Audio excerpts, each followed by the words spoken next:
নমস্কাৰ মৰমৰ বন্ধুসকল, তোমালোকৰ বাবে আজি আমি ক্লাছ 12ৰ আছামিজ চেপ্টাৰ 1-2 সহজ সৰল আৰু স্পষ্টভাৱে দিয়া হৈছে। এই ভিডিঅ'টো চাই তোমালোকে ভালদৰে বুজি পাই উপকৃত হ'বা বুলি মই কামনা কৰিলোঁ। বন্ধুসকল, এতিয়া আমি ভিডিঅ'টোলৈ আগবাঢ়ো।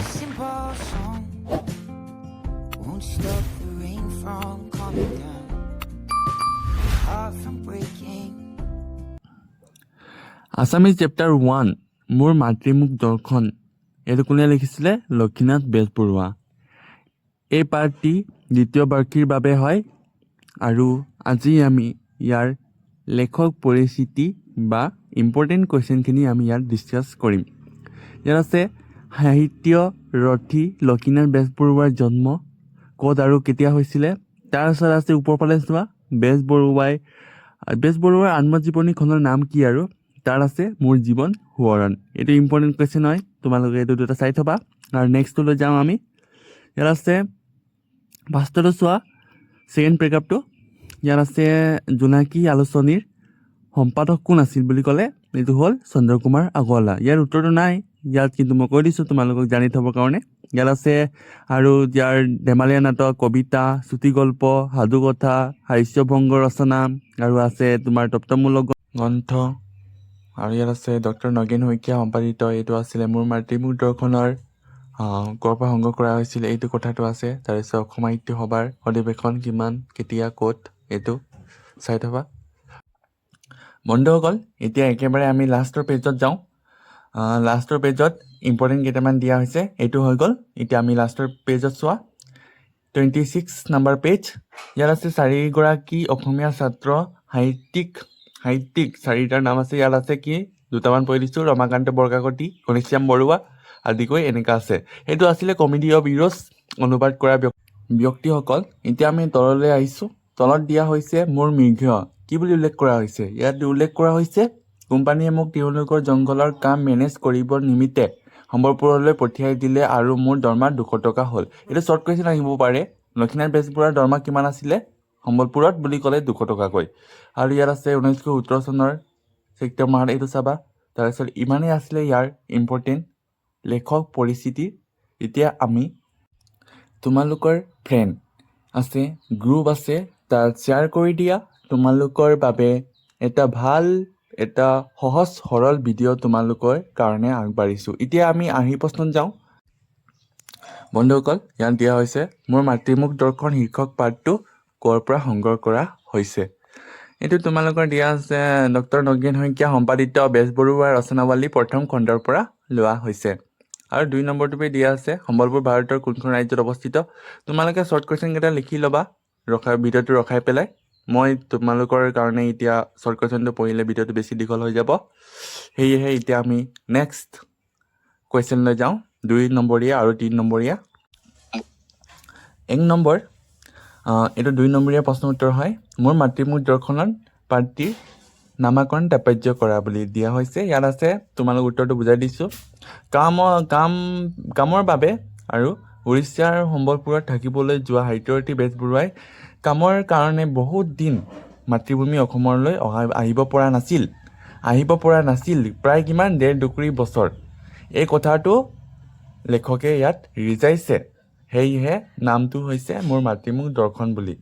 এতিয়া 2 নম্বৰ দিয়া আছে মাতৃ শব্দৰে কি বুজোৱা হৈছে আৰু কিমান বছৰ বুলি দিয়া হৈছে। ইয়াত মাতৃ শব্দৰে অসমক বুজোৱা হৈছে আৰু প্ৰায় 1.5 বছৰমান লেখকৰ মাতৃমুখ দৰ্শন হৈছিল। 3 নম্বৰ দিয়া আছে লক্ষীনাথ বেজবৰুৱাৰ কটন কলেজৰ ছাত্ৰসকলে কিদৰে অভিনন্দন জনাইছিল। তাৰ উত্তৰটো হৈছে গুৱাহাটী অহাৰ পিছত কটন কলেজৰ ছাত্ৰসকলে বেজবৰুৱাক নিমন্ত্ৰণ কৰিলে। তাৰপিছত সভাত সকলোৱে এজনকৈ ইংৰাজী আৰু অসমীয়াত ভাষণ দিছিল। কোনোৱে হুললিত কণ্ঠৰে গীত গাইছিল, কোনোৱে বিয়াৰ ওজাপালি লেখকক এইবিলাক কৰি লেখকক আনন্দ কৰিছিলে। তাৰপিছত আছে 4 নম্বৰ উত্তৰ। ইয়াত আছে মাঝিও আৰু জ্ঞান কোন আছিল। মাঝিও আছিল কবি আৰু বিখ্যাত চাহ খেতিয়ক সদাগৰ চন্দ্ৰকুমাৰ আগৰৱালা, আৰু জ্ঞান আছিলে আলদাৰ কলেজৰ principal J Barua barrister at law. আৰু 5 নম্বৰটো দিয়া হৈছে লক্ষ্মীনাথ বেজবৰুৱাৰ গুৱাহাটীক ভাল লগাৰ তিনিটা কাৰণ উল্লেখ কৰা। তিনিটা কাৰণ হৈছে প্ৰাকৃতিক সম্পদ, হয়নে নহয়? প্ৰাকৃতিক সম্পদ, ব্ৰহ্মপুত্ৰৰ মাজৰ উমানন্দ কামাখ্যা আছে, তাত প্ৰাকৃতিক সৌন্দৰ্যৰ গুৱাহাটী ভৰপূৰ, সেইবিলাক দিয়া হৈছে। সেইবিলাক কথাই আনন্দ পাইছিল লেখকৰ। তাৰপিছত আছে ঐতিহাসিক উৎকৰ্ষ। ঐতিহাসিক উৎকৰ্ষ আছে, তীৰ্থযাত্ৰী তীৰ্থস্পৃহা ফুলাব পাৰে, এনেকুৱা আছে। তাৰপিছত আছে প্ৰাচীন জ্ঞান গৌৰৱৰ গৰিমা বুলি দিয়া আছে। প্ৰাচীন যুগ বহুত আছে, সেইবিলাক চাই পেলাই জ্ঞান পাব পাৰে, সেইটোৱেই বহুত ভাল লগা। এতিয়া আমি নেক্সট কুৱেশ্যন, দীঘল প্ৰশ্ন উত্তৰলৈ যাওঁ। তোমালোকে এইবিলাক ভালদৰে বহিত লিখি পঢ়ি ল'বা, তেতিয়া ভালদৰে স্পষ্টভাৱে তোমালোকে মনত থাকিব আৰু লিখিব পাৰিবা। ইয়াত দিয়া হৈছে মোৰ মাতৃমুখ দৰ্শন পাঠ্যৰ আধাৰত ৰেলযাত্ৰাৰ চমু বিৱৰণ দিয়া বুলি কৈছে লক্ষ্মীনাথ বেজবৰুৱাই। উত্তৰ হৈছে কাম থকাৰ কাৰণে বেজবৰুৱাই আহিব পৰা নাছিল বহুদিন অসমলৈ। অৱশেষত 1930 চনৰ 19 ছেপ্টেম্বৰ সম্বলপুৰৰ পৰা অসমলৈ বুলি যাত্ৰা কৰিলে। সংগী আছিল তেওঁৰ সহধৰ্মিনী সুন্দৰী দেৱী আৰু সৰু জীয়ৰী। আৰু তেওঁলোকে বেংগল নাগপুৰ ৰেলত উঠিলে। দুঘণ্টা যাত্ৰা কৰি ঝাৰচুগুড়া জংচন পালে। তাৰপিছত কলিকতা অভিমুখী ৰেলত উঠিলে। তাৰপিছত তেওঁলোকে খোৱা বস্তু নিয়া নাছিল, সেয়েহে ভোকে লঘোণে যাত্ৰা কৰিবলগীয়া হৈছিল। সেইদিনা ৰাতি 8 মান বজাত এমুঠি এঠাইত খাই ল'লে আৰু নিশাটোৰ জিৰণি ল'লে। কলকাতাৰ পৰা অসম অভিমুখী যাত্ৰা কৰোঁতে গাড়ীত অত্যধিক যাত্ৰী উঠাৰ বাবে আকাল হৈছিল তেওঁৰ পৰিয়ালক। তাৰপিছত 21 ছেপ্টেম্বৰ লেখকৰ পৰিয়ালে শিয়ালদা ষ্টেচন এৰি 19 ছেপ্টেম্বৰ গুৱাহাটী উপস্থিত হয়হি। নিশ্চয় বুজি পালা, ভালদৰে পঢ়ি চাবা, সুন্দৰভাৱে দিয়া হৈছে। নেক্সট কুৱেশ্যন 2 নম্বৰ, মোৰ মাতৃমুখ দৰ্শন প্ৰান্তিক লেখকে উল্লেখ কৰা মহাদেৱৰ কৃষিকৰ্মৰ কাহিনীটো তোমাৰ ভাষাত লিখিব কৈছে। মহাদেৱ কাম বন নকৰি ভাং দতুৰা খাই ঘৰতে বহি থাকে আৰু পাৰ্বতীয়ে কৰ্কটা কৰিলে। ঘৰতে বসম্বিতো আছেই, ঘাঁহ পানী খাই নোদাকাতো আছেই। তাৰে হাল বাই খেতি বাতি কৰি ধান এগালমান আৰ্জিব পাৰে বুলি ধিক্কাৰ দিলে। সেই ধিক্কাৰৰ কথা শুনি পাৰ্বতীৰ সেই কথা শুনি মহাদেৱৰ বৰ বেজাৰ লাগিলে। লগে লগে খেতি কৰিবলৈ মহাদেৱে গ'ল। কৃষিকৰ্ম আৰম্ভ কৰি খেতি কৰিলে, উভয় নদী কৰি পেলাই দিলে। গোটেই উভয় নদী কৰি পেলালে।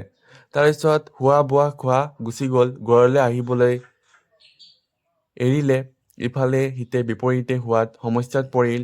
গিৰিয়েকে ঘৰলৈ মাতি আনিবলৈ নন্দী ভংগীকে আদি কৰি জোৰে জোৰে মানুহ পঠিয়ালে, কেইজনকো পঠিয়ালে, পাৰ্বতীয়াকো পঠালে, কিন্তু মহাদেৱে কাৰো কথা নুশুনে। তেতিয়া পাৰ্বতীয়ে কি কৰিলে? তেতিয়া পাৰ্বতীয়ে একো উপায় চুপায় নাপায় কি কৰিলে? তেতিয়া দুটাকৈ মানৱ পুত্ৰ সৃষ্টি কৰি পঠিয়াই দিলে। সেয়েহে মহাদেৱে সমস্ত খেতিবোৰ দবংগ কৰিলে আৰু ঘৰলৈ উভতি আহিলে। আৰু 3 নম্বৰ দিয়া আছে তোমাৰ শাহু কোন আছিল? শাহু কলোঙে এতিয়া পাৰ্বতীৰ মানৱ পুত্ৰ আছিলে শাহা আৰু হুহু। আৰু তাৰপিছত আছে 2 নম্বৰ, এতিয়া 3 নম্বৰ কি কৈছে? এইলোকক কোনে কি কাৰণে সৃষ্টি কৰিছিল বুজাই লিখা বুলি কৈছে। কোনে সৃষ্টি কৰিছিলে? এইটো কোনে সৃষ্টি কৰিছিলে? পাৰ্বতীয়ে। এইটো 2 নম্বৰৰ উত্তৰ মতে 3 নম্বৰটো হয়। বুজি পালা তোমালোকে? 3 নম্বৰ উত্তৰ যি লিখিব লাগে সেইটো 2 নম্বৰটোৱে হয়। এতিয়া ডিব্ৰুগড়ত গোটাচেৰেক কথাই মোক বৰ সন্তোষ দিছিল। ডিব্ৰুগড়ত কোনবোৰ কথাই বেজবৰুৱাক সন্তোষ দিছিল বুজাই লিখা বুলি কৈছে। ইয়াৰ উত্তৰটো হৈছে দীৰ্ঘদিনৰ অন্তৰ মাতৃভূমিলৈ আহি বেজবৰুৱাই বহু পৰিৱৰ্তন দেখা পাইছিল। ডিব্ৰুগড়ৰ গোটাচেৰেক কথাই লেখকক বৰ আনন্দিত কৰিছিল। প্ৰথমে ডিব্ৰুগড় অসমীয়া তিৰোতাসকল শিক্ষা দীক্ষা আৰু ৰাজহুৱা কথাতীত পুৰুষৰ সমকক্ষ হ'বলৈ আগবাঢ়িছিল। সভা সমিতি পথাত তেওঁলোক আগৰণুৱা হৈ পৰিছিল। মানে মহিলাৰ ক্ষেত্ৰত আগবঢ়াটো কথাটো দেখি বেজবৰুৱাৰ ভাল লাগিছে আৰু সেইটো কথাটো লিখিছে, সন্তোষ পাইছে আৰু অৰ্থাৎ তেওঁলোকৰ চিত্ৰসুলভ গাম্ভীৰ্য আৰু কমনীয়তাৰ অচুলি মানুহ হাস্য হ'বলৈ দিয়া নাছিল।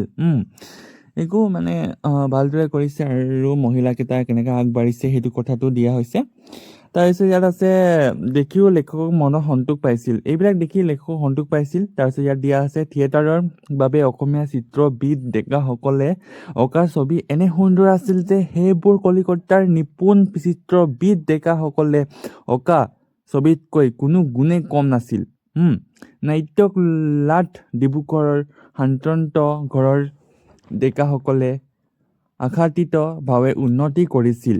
পেইণ্টিং আৰু ফটোগ্ৰাফীত মুক্তানাথ বৰদলৈয়ে কৃতিত্ব দেখুৱাইছিল। কোনে দেখুৱাইছিল পেইণ্টিং আৰু ফটোত? মুক্তানাথ বৰদলৈ। আৰু প্ৰভাত চন্দ্ৰ দাস আছে, তাৰপিছত সিহঁতে ইউনে কৰিছিলে। বন্ধুসকল, এইটো মই ইমান ডিটেইলছত নাই দিয়া, তোমালোকক পঢ়িকিনি ইমান ভালদৰে মই পঢ়িকিনি নাই দিয়া।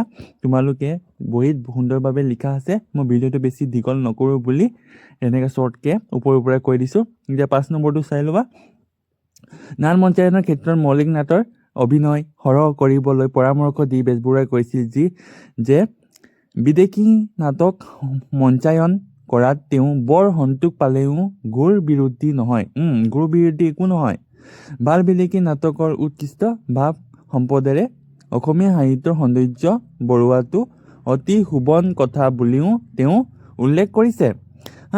কিন্তু সেয়া কৰিবলৈ যাওঁতে বাৰী বঙলোৱা অনুবাদ নকৰি আচল অসমীয়া অনুবাদ হোৱা উচিত বুলিও তেওঁ পৰামৰ্শ দিছে। তোমালোকেও নিশ্চয় বুজি পালা ইয়াত কি কৈছে। এবাৰ পঢ়ি চাবা, বুজি পাবা। মই তোমালোকক ওপৰে কৈ আছোঁ, বাৰে কৈ আছোঁ, ওপৰে কৈ আছোঁ। ভিডিঅ'টো বেছি দীঘল নহওক। এতিয়া মই মষ্ট ইম্পৰ্টেণ্ট কুৱেশ্যন এনচাৰলৈ যাওঁ। ইয়াত দিয়া আছে মাথোপুত শব্দৰ অৰ্থ কি? ইয়াৰ হৈছে এইটো দিয়া আছে, তাৰপিছত এইফালে দিয়া আছে। এইবিলাক চাই ল'বা। এইবিলাক ইম্পৰ্টেণ্ট হয়। আগৰ বছৰ কুৱেশ্যন পেপাৰৰ পৰা তোমালোকক মই ইম্পৰ্টেণ্ট কেইটা লৈ পেলাই মই ইয়াত তোমালোকক দিছোঁ। যেনেদৰে এতিয়া ব্ৰহ্মৰংগ শ্বেক্সপিয়াৰৰ কোনখন গ্ৰন্থৰ ভাঙনি? Comedy of ইৰ'ছ।